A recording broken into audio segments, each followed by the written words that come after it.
Hey, what's up, everybody? BDL44 coming at you with another video. All right, so let's get back into some basketball here. We're talking about the Los Angeles Lakers rumors that are going around. Mike Conley, 2 years, $22 million.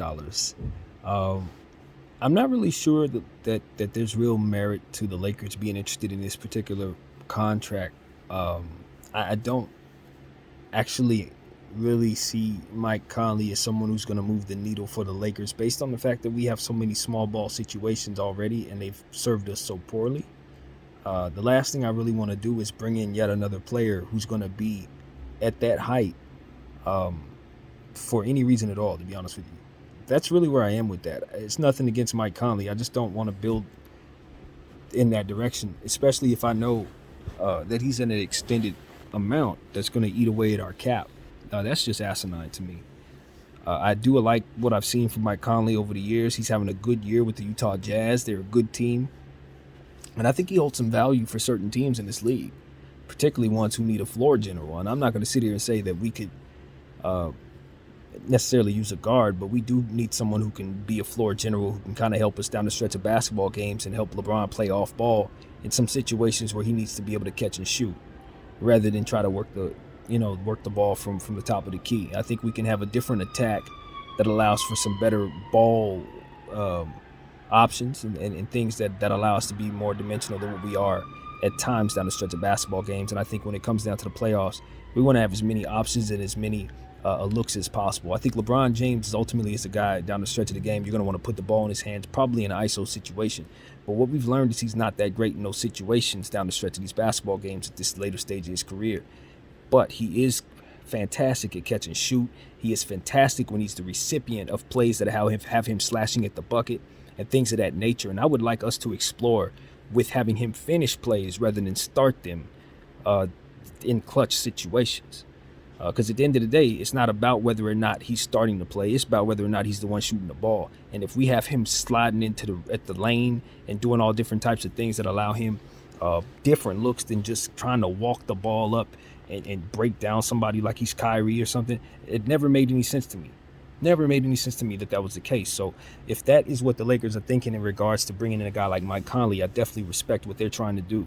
Because at the end of the day, I want to see somebody else have the ball in their hand, setting him up to finish plays down the stretch rather than what we've been talking about here. So that's not a misguided position. I think the Lakers have shown that they need someone to help them finish basketball games, and I think Mike Conley is one of the more precise surgeons in that situation.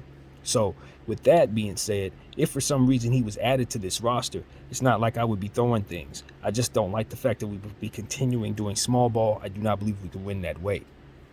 But we need a floor general. We need somebody who's going to be intent on managing the clock, understanding basketball situations, ultimately putting ourselves in a position to be just overall smarter down the stretch of basketball games. Now, one of the players that I think we have on our roster that can help us with that is Austin Reeves. I believe he can be the type of guy who can figure that out, master that, and then implement those principles consistently. But he's going to have to work on his ball handling, and I don't know that he's a natural point guard. So we're going to have to respect the fact that he's going to need someone to basically help in those situations as well, as he plays the 3 and the 2 naturally. So this is one of those situations where there are a lot of philosophies can make this team work. There are a lot of ways you can bring Mike Conley in and still have a lot of size. But at the end of the day, we're going to get rebound over a lot. Then you're going to get switched out too, and he's going to get hunted defensively. And it's going to ultimately be a situation where even if you have those great plays down the stretch, once the ball goes back down on the defensive end, you're going to be at a disadvantage. And that's what we're trying to eliminate. So that's what we need to focus on, is keeping size as the forefront of what we're doing. I love the idea that we brought Hachimura to our situation. I love the idea of possibly adding a guy like Eric Gordon from the Rockets. Sorry, I can't speak. As a shooter and yet another knockdown, spot-ups, catch-and-shoot guy. I think that should be our priority right now. Over the last 24 hours, I've just fallen in love with the idea of just surrounding him with conventional shooters and just wiping your hands with the situation, honestly. That's exactly how I feel. That's the last thing we haven't tried, is to just give the man some darn shooters. So if Steph Curry's if Steph Curry is available, of course we want to go after him. But if Seth Curry's available, that would be a great one. Eric Gordon. I would want to study Joe Harris's conditioning level right now, because I haven't even as much as glanced over there at him. But if he's healthy, like ready to roll and ready to rumble, I wouldn't be completely against him, because I think his role here would be a little more intent than it is in Brooklyn. Probably at this point, we need what he does, and he's one of the best shooters out there, simply put. And I don't know if his contract is expensive as some of the other good shooters out there that I would likely want to target. My mind has been on Duncan Robinson as of late, but not because his contract is worth a dang. In fact, it's something to stay far away from. But I just feel like it's time for him to get the heck out of Miami and then find himself on a roster where he can once again establish that he's a ridiculously talented shooter, for which he's not going to be able to show in Brooklyn or Miami. So that is what we're trying to say. I don't think he's going to be able to have that role in Miami going forward, no more than he has over the last several years. That contract should be on the move for the betterment of Miami, and it needs to land somewhere where they need a shooter. And somewhere where they have a bunch of easygoing contracts that can make it so that can eat up the bunch of their cap without it eating away at their core. So that likely would be a young team that has a bunch of rookie contracts, or a team like the Lakers that can only fit one more contract and probably should be looking for 2 superstars instead of 3, like they've been trying to build. But that would only make sense because you want to fill out your team with the rest of your roster, not just because you want to be rendered to 2 people, which is what Duncan Robinson's contract would definitely do. So we're not confused by that. We just wish he was on a regular contract so we can grab him and put him in our situation. But he's not. He's paid to inflated hell, and because of it, he will be stuck in Miami for the foreseeable future. So we got to keep canvassing the league for shooters, in my humble opinion.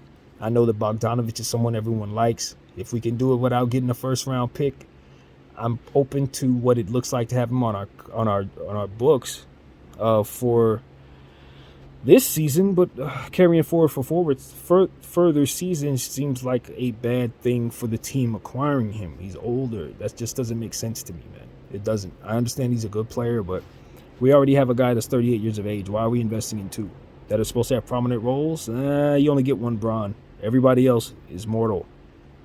No. Bogey looks great right now, but for how much longer? I don't want to find out. So that's one of those situations where if I can get him without giving up a first-round pick, that's great. But Detroit's asking for 2 first-round picks, so he's going to stay there as far as I can tell. So these are the type of things I'm looking at, man. Eric Gordon might make more sense. I know the Rockets probably want a first-round pick for him, and that is something that I would not be willing to do at all. And I don't think anybody else would either, so they're going to have to come down on the price if that's what they're talking about. I would advise the Lakers to seriously keep Max Christie out of trade talks. There's a reason why teams want that kid if they're asking for him, and I know they are. Give him the finger. Do not give him the kid. Absolutely not. He is on a contract that we are going to be able to manage. He is a homegrown, drafted Laker with upside far beyond what it is he was drafted to be. So as far as I can tell, until that price tag establishes over the next 2 years, he's untouchable. Till I know what I got, I'm not moving it. So that's how I feel about Max Christie. For all I know, he's the next great second-round draft pick. I mean, if listening to Draymond Green speak of himself today as I was listening to his podcast from last night, he reminded me of how many quality players have been found in the second round and how long sometimes it takes for them to bloom and just how high the upside can actually be for some of those prospects. Hall of Fame is what we're saying. So no, we don't want to overrate anyone, but Max Christie is not someone I'm certain about at all. I don't know how high his upside goes, but the things that I see him doing, there's not quite a ceiling at all, really. It's not quite a ceiling. So he's got some things to work on. He may have some limitations for sure, but the player that he is not too many situations he's not going to be able to fit in. And he plays defense and offense, so as far as I can tell, that's what stars are made of. So I don't want to. No, we're not moving Max Christie. He's got to stay here if we know what we're doing. Not only just because of all the stuff that I'm saying, but because of how fast he is and how long his arms are. You don't play with switchable talent like that in a league where it's so hard to find. You're looking for wings, you got one. Don't shop him. So that's what I got to say, man. He should be untouchable. Treat him like he's one of the most important things you could have for yourself because you don't have much in future assets. He's definitely a future asset. So that's what I want to say, man. I feel the same way about Austin Reeves, but you guys already know that. It's one of my favorite players anyway. That goes without saying. And I want to keep Lonnie, y'all. I'm not one of those people that is just sold on getting Lonnie Walker up out of here. We got other guys we need to get up out of here. Let him be one of the ones we sign. You feel me? Like, honestly, I know Laker fans saw some things from him defensively that we didn't like, but it was because he was being played out of position. And it wasn't because he didn't wow us with 20-point and 26-point games and 6-assist games. You know what I'm saying? This dude was balling out on the offensive end. If we give him what it is that he does right, we can get the most out of him every night. He's not one of those guys that can't perform under the lights. He's already proven that. We let too many shooting guards walk out the door of his cachet. You know what I mean? And they all are still players that we would love to have right now. I think about Alex Caruso. I think about, obviously, Malik Monk. You know what I'm saying? I think about a guy like D'Angelo Russell, who we didn't value as much. But these are talented players that we can still use right now. Kids that got upside from this moment forward. It's like we had a nice team and we let it go, and that's cool. But can we now not do that with some of the ones we got? That is really my wish for the Lakers as I sit here looking at the trade deadline approaching and understanding that we don't want to give up first round picks and some of these guys we may have to give up in order to keep from doing so. You know, a guy like Thomas Bryant, I think Laker fans would throw a fit if we traded him. But honestly don't know if we can get certain things done without offering him up. You know what I mean? In terms of keeping some of these other guys out of the trades. Like, to be honest with you, I'm going to ask for TB if you don't want to give me Max Christie. You feel me? I'm going to ask for TB if you don't want to give me, say, Troy Brown or something, for example. Like, they're going to want some players off of you, and you're going to have to part with somebody. And what I'm trying to establish is who I do not want to part with. Now, here's the thing that I'm going to have to be real with myself about. This is when the rubber meets the road based on what I believe in versus what the Lakers are about to do. Wenyen Gabriel. What is our plan for our guy Wenyen? Because I look at Wenyen Gabriel as a guy like Stanley Johnson, to where he's found a spot in this rotation that he can really, really flex in. And from this point on, he's probably going to be able to stick to different rosters because of it, regardless of how we view him or not. He's going to do what he does well. And as long as coaches put him on the floor, they're going to be able to utilize him in situations that just cater to easy stuff. And most importantly, in my humble opinion, winning. Wenyen Gabriel caters to winning. And coaches who use him in situations that will help them win will realize that fast. He has his nights where he's not as great. He's not a superstar or nothing to that degree. But what I will say is he's going to help teams win. I wouldn't be surprised if he's on the floor for an NBA champion one day, because he just caters to simple stuff that you really need. 50-50 balls, offensive rebounds, easy tip-in buckets, dunks, you know, stuff like that. Block shots from the weak side or head up, for that matter. He keeps up with people that you try to keep up with in terms of lateral movement. People his size, he's pretty switchable. Certain limitations, you don't want to put in the ball on the floor too much. He's not incredibly great in transition or anything like that. But if you put him head up on players that are a little better than him, he's going to get stops. You put him on guys that are even bigger than him, he's going to get stops. Now, we've seen him battle with some of the best offensive players in the game already, and he's had some moments where he's held his own. And so he gets stops on guys, and these are things that I pay attention to. So for me, it's like, I dare not trade Wenyen Gabriel. There's going to be a couple of people get traded before Wenyen Gabriel if I'm in control of things. But what alarmed me yesterday is the fact that Wenyen Gabriel got no minutes when we brought in Rui Hachimura. I'm not against Wenyen having to lose some minutes to Rui, but I'm not moving him further down the depth chart than some of the other guys that were used. Like JTA, you know, that's not how we want to do it. And so for me, it's like, all right, maybe it is. Maybe it is how we want to do it. Forget my opinion. Maybe that's what coach thinks is best. Wenyen Gabriel holds too much value for us to allow it to dwindle from this point just because a couple of people have stepped in front of him. I watched too many organizations do that with their players, and they misevaluate value by just letting that value slip away in the form of sitting guys who've been playing well. No, you trade that guy at that value right then and there so you don't let it cap off in a situation that you can no longer feature him at. That's how you keep your value. There's a million ways to let value dwindle, and one of them is letting players who've played well sit. And then they come back and they struggle, and then they have a short rope to do anything right. It's like, no, you don't do that. You trade them quick. You trade them while the last time we've seen them, they, playing well is what it is. You see how hard it was for Washington to get rid of Hachimura properly? It was because they let him fade away behind Kuzma instead of continuing to feature him, knowing that Kuzma was his successor. You got to let him look good, then trade him when he scores his 30-point game like they ultimately did. So what I'm telling you is, we need to be featuring Wenyen Gabriel right now, and then y'all need to trade Wenyen Gabriel if you plan on phasing him out of the lineup. That's the only way to do it. You spend the next 3 days featuring him, and then you cap off a trade there to get him out of here so that you can ultimately do what it is that you really want to do, which is put people in front of him. That way, his value doesn't go down. You can still play JTA in front of him if that's what your heart desires, and you never would have let his true value disappear. These are the type of things that I think, the NBA is going to have to just think about and study. Because this is far too often the teams are sucked because of little stuff like this they don't even know they shouldn't be doing. Get active. There's always going to be a team that needs a guy like Wenyen Gabriel. There's no reason for you to be sitting on the back of the bench for you. It's the truth. It's not like it's Damian Jones. No disrespect. You can't trade Damian Jones. But Wenyen Gabriel, the way he's been playing, if these GMs know what the hell they're doing, they'll give us a second-round pick for Wenyen Gabriel right now. And we should ask for 2. So that's one of them situations where it's like, if it's me, that boy probably starting. I don't give a damn what they look like. Shoot. I know who helps me win. He helps me win. Not only am I not trading him, he's starting. And we just shuffle our lineup some way around to make it make sense. But as long as I see stuff that really works, not like leaning on Patrick Beverley, which actually doesn't really work. Coach does it though. But stuff that really works, like playing Wenyen Gabriel in the paint, man, listen, I'll be successful.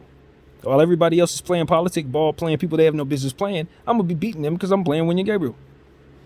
It's the type of things it's like, if the Lakers don't see the fruit and holding on to a player like that and giving him the best opportunity he can to succeed, regardless of whatever rotation stuff y'all got going on, then you're going to lose games that you could win because of it, just like you did at the beginning of the season when you didn't play them. I've been telling y'all the whole time who your best players are. Some of them we ain't even seen called up yet. And I'm telling you just the same, that if you're going to let some of those players not be seen properly and just not develop properly just because you got other things prioritized, then you got to let those guys go to places where they can stretch their legs. No different than Washington allowed us to get Rui. So that's what I got to say, man, about Wenyen Gabriel. I don't like how we've handled Wenyen Gabriel this whole time. I've loved the player, though. He's been 100%. It's the Lakers have been doing crap that I ain't really like in regards to him. No different than how they use Patrick Beverley, Dennis Schroeder, and some others as well. Good pieces, use them properly. So that's what I got to say, man. For all the struggles that we have with my good offensive center, Thomas Bryant, when it comes to the defensive side, and you want to phase out Wenyen Gabriel from the lineup, well, you better rethink what the hell you doing, Darvin. Rethink it, bro. Them small ball lineups, if you ain't listened to our organization's fan base all day long, everybody sounded like me, bro. I thought I was bringing y'all something that most people wouldn't be bringing you when I was upset after last night's game. Nah, that was a general consensus. People were pissed off because they saw 3 guard lineups, and we know damn well we brought in like 4 and 5 forwards all in one day. Anthony Davis and Rui Hachimura make up like 4 people. And you trying to tell me you can't put lineups on the floor that don't involve no damn 3 guards? Nah, man.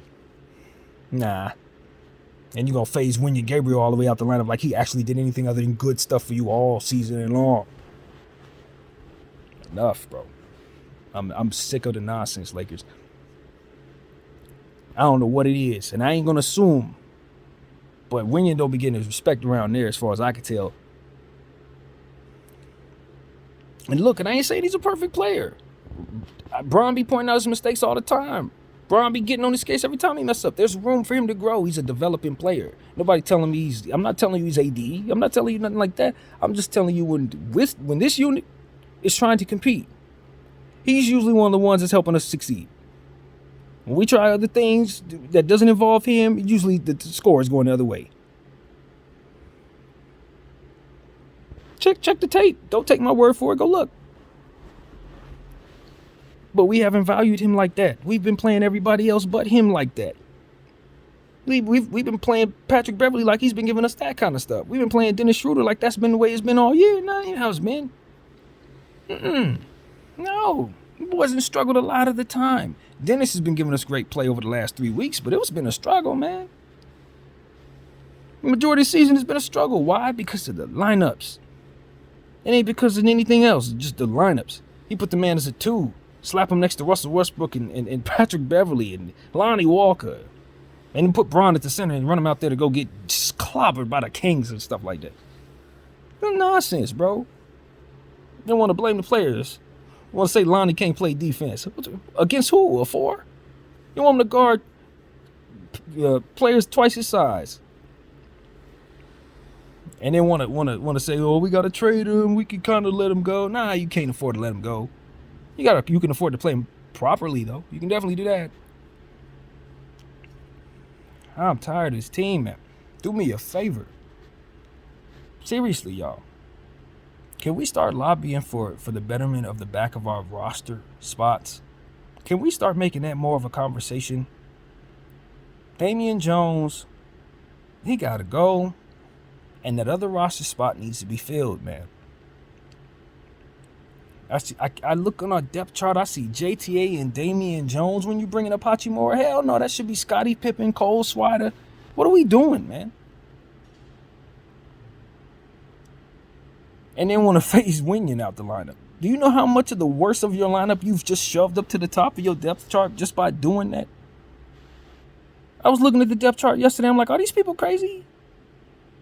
You got JTA, Damian Jones. Like, get them two out of here. Y'all know them ain't the players that we need now that we've done this. AD's back.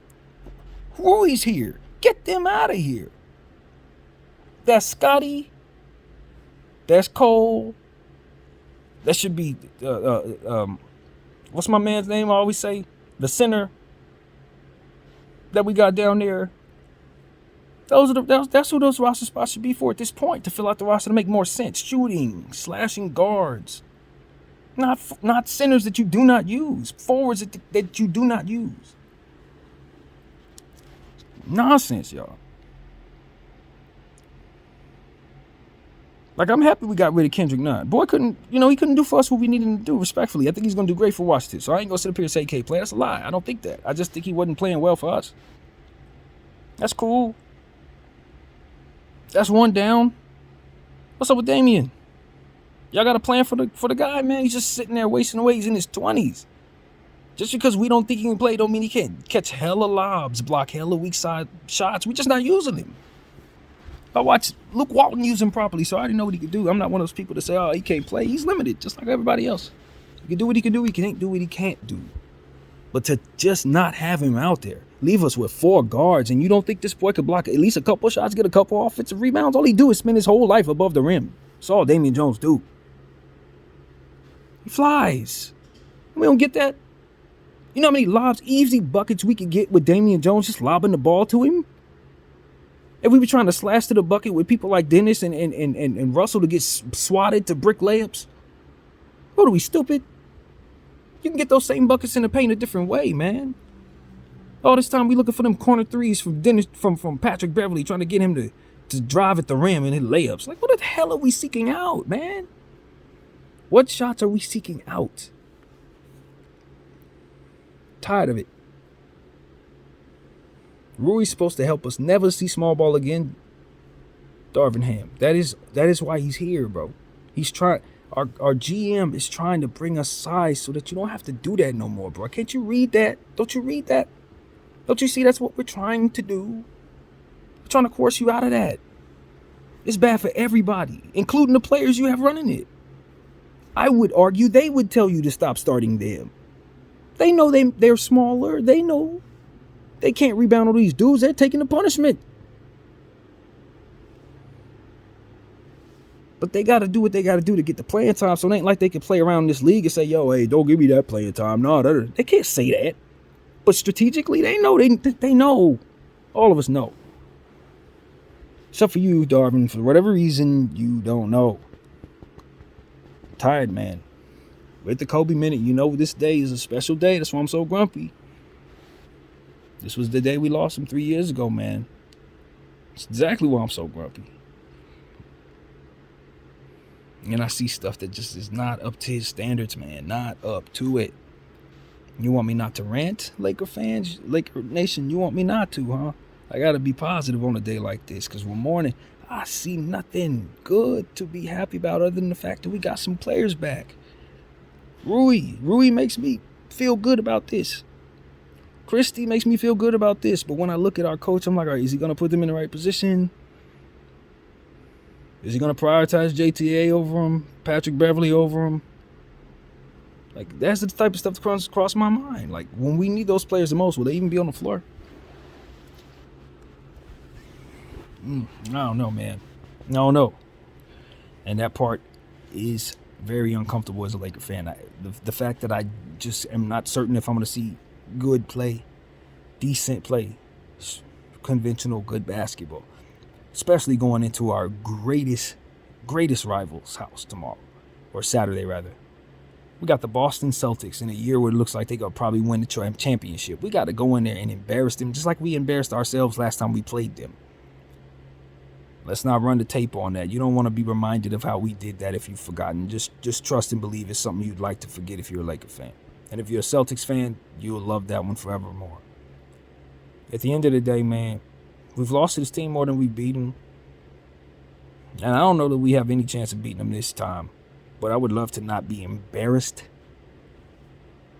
That's my mindset. Can we not embarrass ourselves, Darvin Ham? Can we not go in there and act like size has absolutely no bearing over a team whose entire starting lineup is taller than most of ours?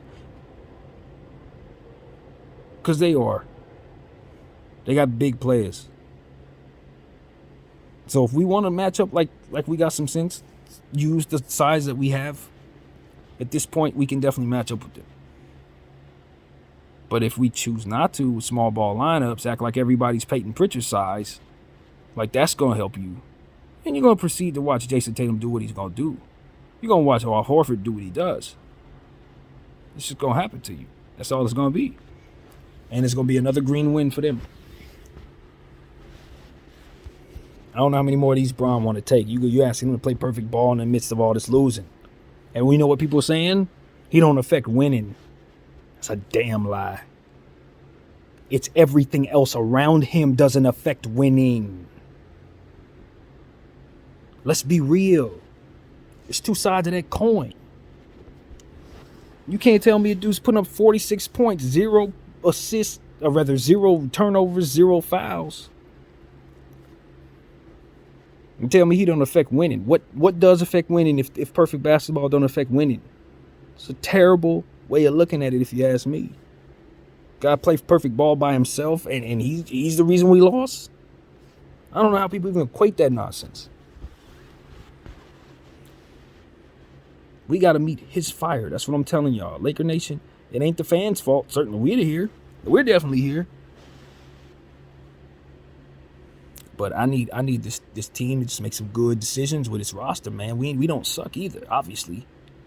I'm telling you what helps us. I know the roster got plenty that could do good. We've beaten just about everybody we need to beat to know that we can beat anybody. If we focus properly, if we do what we need to do to help ourselves, if we seek out good, high percentage quality shots from good, high percentage quality offensive players, instead of asking our defensive players to just score some. The hell they need to score some for? Sit them down. If they don't have nobody to defend, sit them down. The hell do I need defense for if they too small to defend anyway? Woosah, no more, Darvin, no more. Do us the greatest favor and abandon whatever it is that makes small ball desirable, man. Whatever it is, if it's people telling you small ball is desirable, get them out your ear. That's what I'm saying. Whoever telling you small ball is it, let them know that it ain't. And if it's you telling you small ball is working, then look in the mirror and tell yourself what the record is. Because it ain't. Dang it, it ain't. And I'm telling you, man, now that Anthony Davis is back, I want size on the floor to keep him healthy, bro. That's what it is. The more jumping around he has to do, the less people down there to help tip the ball to him, the more likelihood he's going to come down on his ankle, man. We know this. This caters to that. You surround him with everybody Mike Conley size, I promise you this, he gonna roll an ankle sooner than later because he's gonna be the only one jumping around for rebounds. What do you think I want Winion on the floor for? That's why. That's exactly why. He helps Bron and AD with that stuff more than anybody else I've seen on the roster. He's the great complement to all that. JT ain't quick enough for that. He don't play. It ain't like that, man. Not with him. He's good to some things. He's good defensively here and there, but nah, man, nah. No. That's all I got to say to that. I'm not gonna even justify that no more than anything else that I would say. We can see who's better, man. Playing properly. So that's what I gotta say, man. I wanted to rant again. It's a rough day, obviously, for Laker Nation. Some of us take these things differently. I just happen to be angry all day. But it's not like this team hasn't given me plenty to rant about. BDF44, thank you all for watching.